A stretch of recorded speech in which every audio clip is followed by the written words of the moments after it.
ዛሬ በእጃችን ይዘን የምንዞረው ስልክ ላይ ያለው ሶሻል ሚዲያ የተሰሰረ መገናኛችን ወይስ የነፍሳችን እስር ቤት?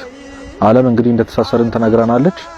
እኛ ግን ለብዙ ጊዜ ከራሳችን አጠገባችን ካሉ ሰዎች እንዲሁም ከእግዚአብሔር ከተራራቅን በጣም ቆይተናል። ስሙ ምንድነው ካላችሁ ያው ሶሻል ሚዲያ የዚህ ዘመን ጣዖት ተብሎ የተገለጸ ያለው ክርስቶስ እንደውም ለሁለት ጌቶች ልትገዙ አትችሉም ብሎን ከነበረብን አንዱ ጌታ ገንዘብ ከተባለው የገንዘብ ደግሞ በጣም ትልቁ መምጫ መንገድ ነው ተብሎ እየታሰበ ያለው ነገር ደግሞ ሶሻል ሚዲያ ነው።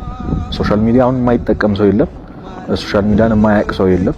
በሱ አፌክት ያልተደረገ በተለይ ደግሞ በሱሱ በሶሻል ሚዲያ ያልተጠቃ ወጣት አለ ብዬ አላስብም።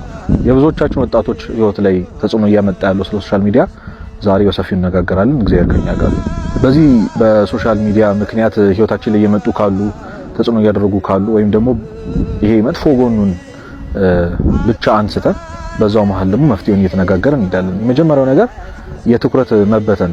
እንደውም በዩኒቨርሲቲ በተደረገ ጥናት ውስጥ የሰው ልጅ ትኩረት የማድረግ አቅም ከ12 ሰከንድ እስከ 8 ሰከንድ ወርዷል። አሁን በዚህ ጊዜ ያሉ ሰዎች ማለት ነው።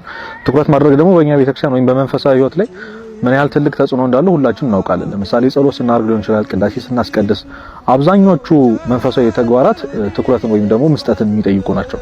አቡነ ሽኖዳ ሳልሳይ በጣም ረጅም የሆነ መጽሐፍ ስለ መስጠት ብቻ ተናግረዋል። ምክንያቱም ሰው ከልቡ ከእግዚአብሔር ጋር የማይገናኝ ከሆነ ውስጥ ካለው ውስጣዊ ነፍሱ ጋር ከእግዚአብሔር ጋር የማይገናኝ ከሆነ ይሄ አፋዊ በሆነው ፊዚካል በሆነው ነገር ደግሞ ሊገናኝ ይችላል። ስለዚህ ትኩረት እየተበተነብህ የምትጸልየው ጸሎት፣ ትኩረት እየተበተነ የምታስቀድሰው ቅዳሴ፣ ከምንም ነገር በላይ ደግሞ የምናደርጋቸው መንፈሳዊ ተግባራት አሁን በዚህ ህይወታችን ላይ ትኩረት መጣችን እንዲቀንስ ካደረጋቸው ነገሮች አንዱ ሶሻል ሚዲያ ነው።